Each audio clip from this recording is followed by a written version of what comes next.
Well, what I realize is those corporate boondoggles of the past, they're going away. People want real connections. They don't want to just sit at the bar and drink. And so what we're doing is we're putting together these unique retreats that allow people to get outside of their comfort zone, outside of corporate norms, and outside of nature. And we use nature as a backdrop. I'm George Siegel, and this is the Tell Us How to Make It Better podcast.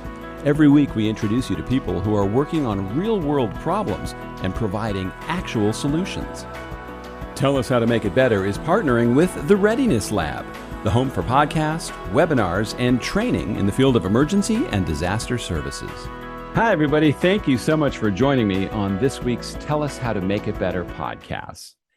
Are you an employee working for a company and maybe you don't love everything about them, or maybe you do love your job? How about if you are a CEO or a manager and you think about all the people you have to deal with and how you handle those dynamics on a daily basis?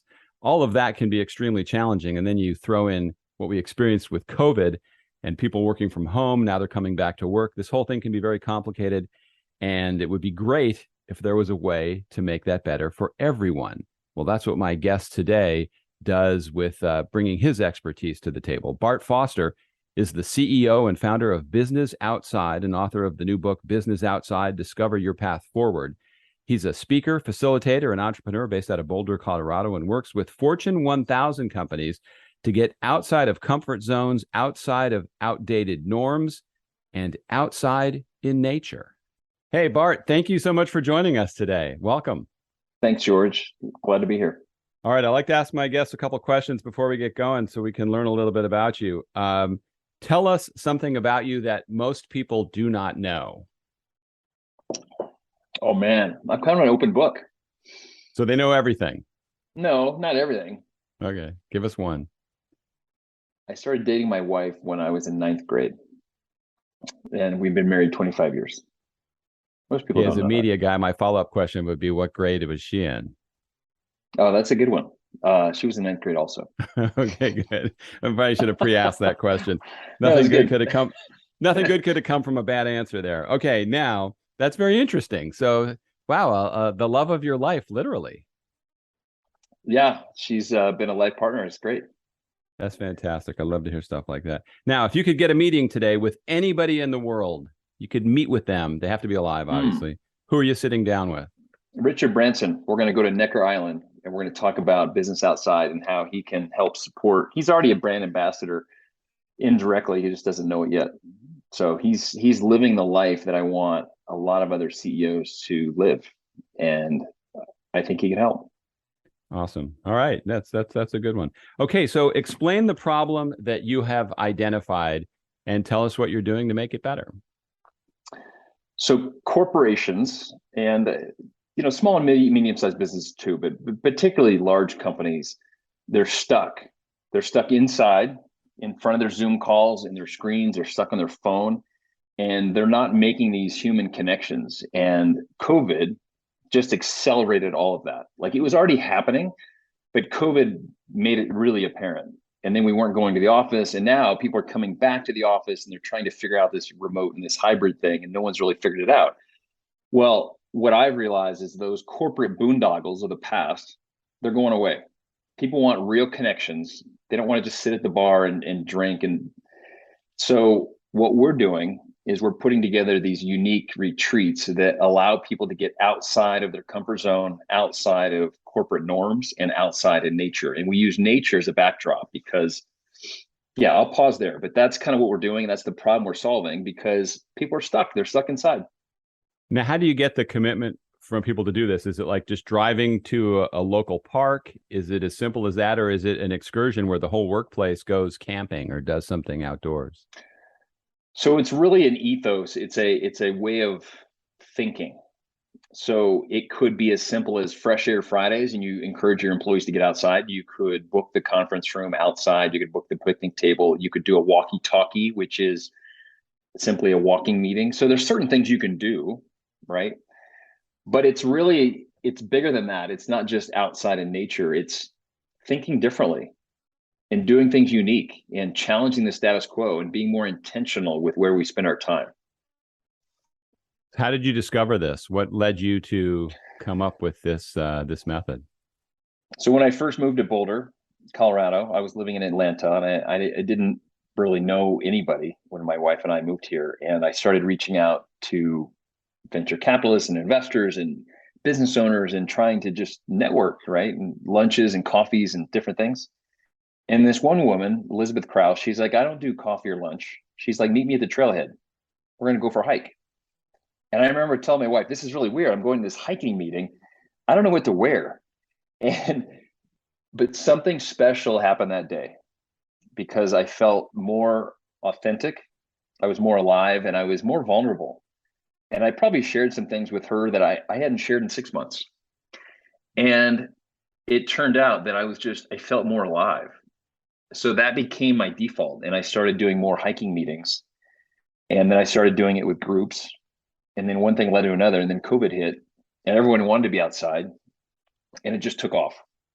And yeah, that was the genesis, though.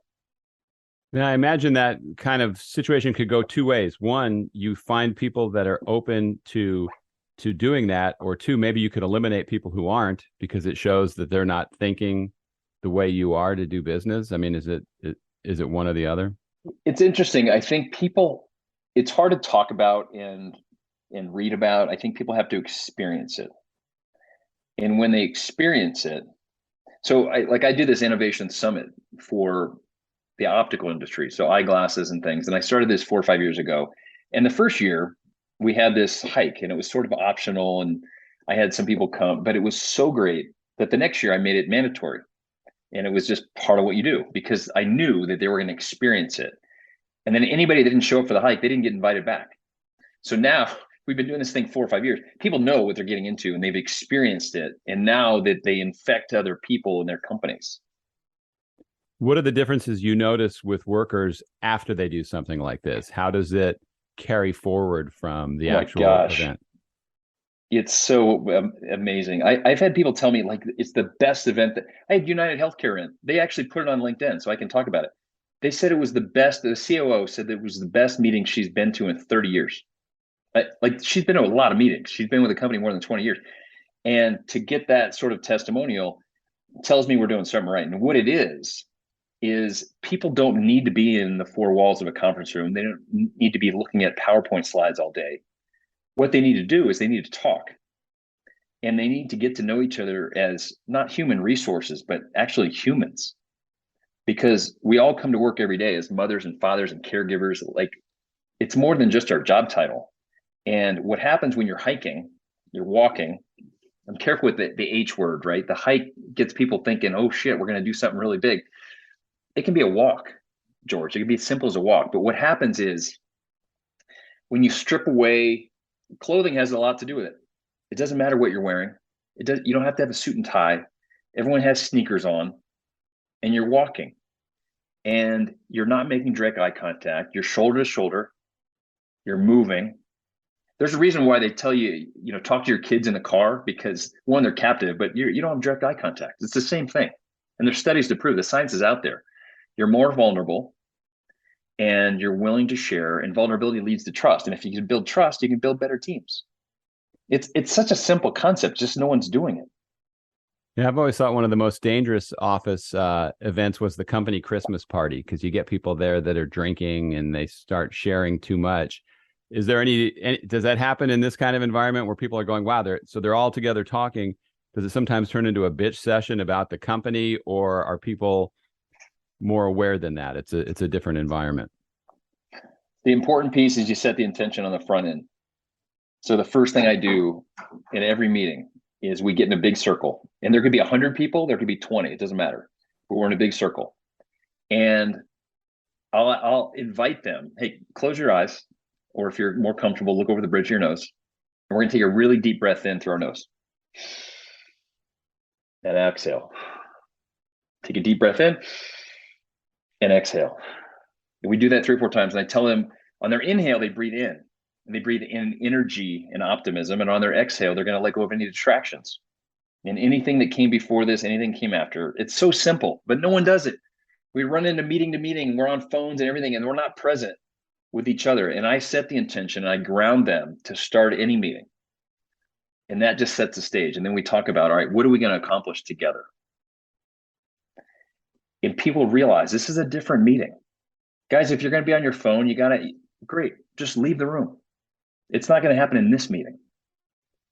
And just having the confidence, because I've been a CEO, I've been in their shoes, I can say these things. It really, really helps. And you set the intention. You do the same thing at night. So everyone has an opening toast. Hey, let's thank everybody. Really proud. We're all together. Well, I do one at the end of the night too. And I set the intention. I say, hey guys, we got an early hike tomorrow. You guys do what you want, but I'm going to go to bed soon. And here's what you got on tap for tomorrow. And it's crazy. Like no one does that. But when you do, when you set the intention, it really helps. Does it help when they're completely disconnected from social media and distractions? Because I find that to be one of the most annoying distractions of our generation now. It doesn't happen in our meetings. Because we just don't allow it. Like I say, guys, you pay me way too much to come in here and let you just scroll through social media. So if you're going to do that, that's a different meeting. And I tell them way ahead of time, so they know. But you come alive. You come away from these retreats feeling engaged and inspired and committed to delivering on the priorities of your business. And it's just a very different meeting than people have been a part of. Now, years ago, I made a video for this bank in San Antonio that wanted to bring in the guys from the Pike Place Fish Market in Seattle. It was called the Fish Philosophy. Yep. And these guys have a philosophy in their presentation about anybody that comes into your business. It's their first experience and you want to make it good because that's what those guys do. You never know if they're going to come back again. How does this change the philosophy or work with the philosophy of a company to make people feel better about the place they're working? Maybe it helps retain employees. People seem to be. It totally does. Retention and recruitment are the two biggest hot topics right now. And the reason people are leaving is because they're not engaged. And the reason they're not engaged is because they don't know their coworkers. In fact, if you have a best friend at work, it's like 70% more likely you're going to stay at work. Well, the challenge is most people don't get to know each other. So what I try to do is help them and provide tools to get to know each other again as humans. So instead of saying, oh, how are you doing? I'm good. How are you? I'm great. How are you? Like, no, that's like idle chit chat. How about what's bringing you joy? What's giving you energy? What's zapping your energy? What are you most excited about? Like get to the feeling and the emotion, because that's where the relationships are built. And if we can build stronger relationships, people don't want to leave. Are you finding people are desperate for this kind of interaction after COVID? I mean, I can't imagine. I can't in my keep up younger with the days demand. working remote. What's that? It's our business is blown up. You can't keep up with the demand because everybody needs this and everyone wants it. They're craving it. People don't want to sit and listen to PowerPoint slides and size like 18 font and drink coffee and eat mints. It's different now. It's different. In the speakers they're bringing in, you can see this shit on TED Talks and YouTube. People want to experience something and they want to do it together with each other.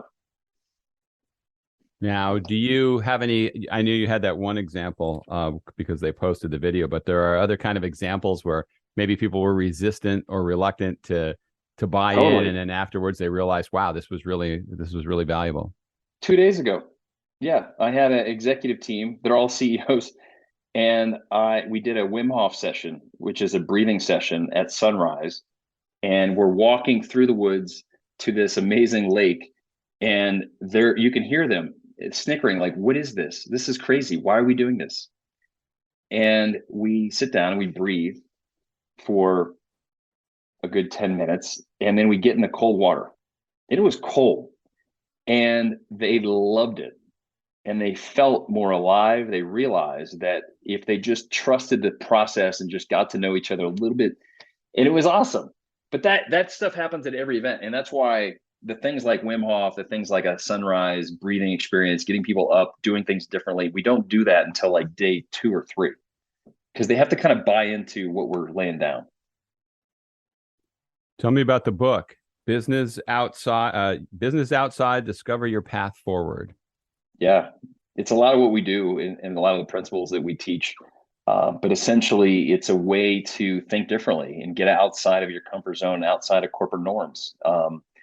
The discover your path forward is the journey. I tell some of the journey that I went on, right? And for me, what I realized is that if I could, to have the happiest and healthiest and most productive life, I needed to be aligned with my personal values and my zone of genius. And if I could create a life that was happening by me instead of to me, I was going to be super intentional with it. And I found a way to do that. So a lot of what is in the book, one of the principal tenets is figure out what is your personal value statement. And for me, it became my North Star. In fact, it's written up in my office, and it's my personal values. And whenever I have to make decisions, it's like, is that aligned with my values? And is it capitalizing on my zone of genius? And then I just try to share that with others through the book.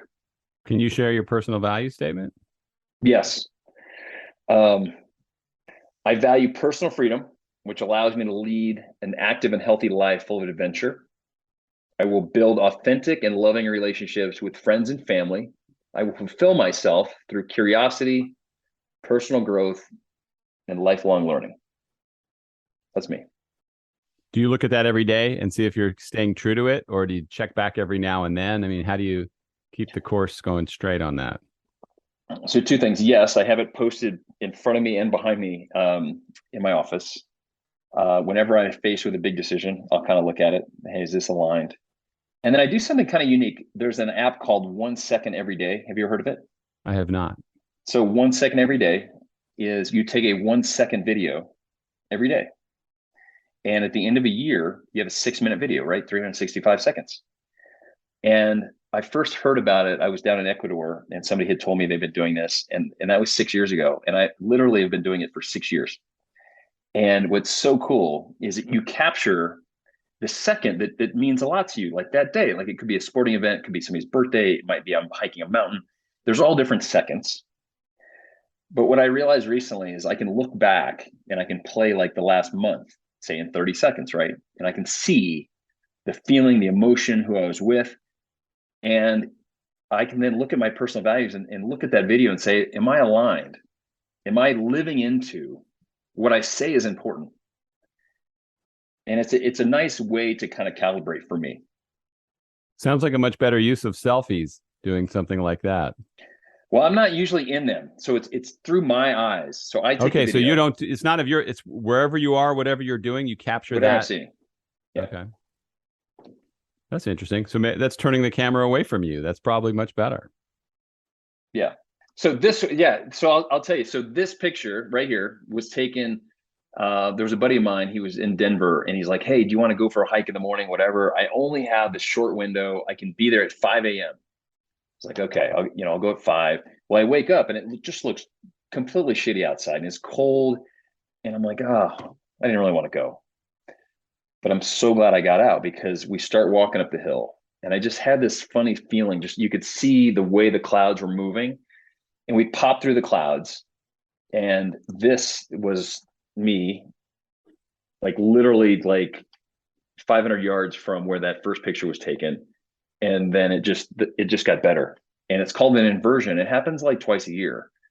But I relate it to business now, because often like we're right in this, it's like this fog, and we can't see in front of us, or there's this big challenge in front of us. And oftentimes we just have to have a different perspective. So I think about this often. If you just climb up to the top and you look down, you have a different perspective than everyone else, because everyone else down in those clouds, they had no idea that it looked like this. So what advice would you have for people who are in that fog, or they work at a company where just every day it just feels like you're on a treadmill and not really going anywhere? What would you tell people to break out of that and make it better? Two things. I think one, I would take a step back and say, what do I really value in life? And what fires me up, right? And I would do a personal values exercise. And whether you use the tools in my book or you go to the website, there's a lot of tools out there, but you figure out, what do you really, really value? And what are your personal values? And then you come up with a personal value statement. And for me, that became my North Star. Because if that's what you value, right, then the second thing is, what is your unique ability? Some people call it your zone of genius. And I would say, if you think about 4 quadrants, right, there's things you love and there's things you hate. There's things you're terrible at and there's things you're great at. That top right-hand corner, things you love, you're great at, that's your zone of genius. Things you love and you're great at. Not you like, you love it. And if you figure out that, and most times you can ask a few friends, like you kind of know like what your zone of genius is. Then you've got your personal values, your zone of genius. Then you say, okay, how can I create a life that's happening by me instead of to me?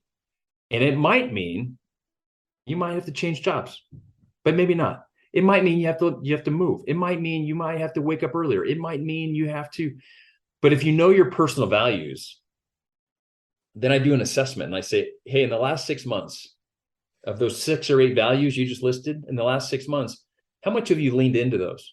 1 is never and 5 is always, right? 1 is never, 5 is always. And you list those out and you say, okay, take an assessment. If anything is less than a 5, you have to say, okay, what do I need to change? And in any group that I do, there's always 2s and 3s. And I say, what is one meaningful thing you can do to take it from a 2 to a 3 or a 3 to a 4? Because we only get one life. So we might as well live it in line with our values and our zone of genius. All right. So how do people follow you? How can they get your book? How can they follow you on social media? I'll put it all in the show notes, but what's the best way? So bart-foster.com. They can go and get some tools and speaking and different things like that. It also has links to the book. You can go Amazon, Barnes & Noble, really anywhere the books are sold online. You can order Business Outside, Discover Your Path Forward. It's also on Audible. So if you want me to read it to you, I've read it. I did the audio, and it's I hope people like it. Some of the tools and the exercises are both in the book. They also can be found on businessoutside.com. And that is where a lot of the tools exist, and you can download those worksheets. And yeah, you can follow me on Instagram, both Business Outside and Bart_Foster. Very good, Bart. Thank you so much for your time. Interesting stuff. I appreciate you coming on. Are we going to have a challenge for your team, George? I have a team of freelance people. No, I meant your listeners. Sorry. Can we give them a challenge? Absolutely. You can give them a challenge. Sure. Awesome. I love it. So one of the things I love to do with groups is we go for a walk or a hike, right? And I'll tell them, I'll have different discussion prompts. And here's one I like to use that I would love to think about. And maybe I'll ask you, think about your life like branches of a tree.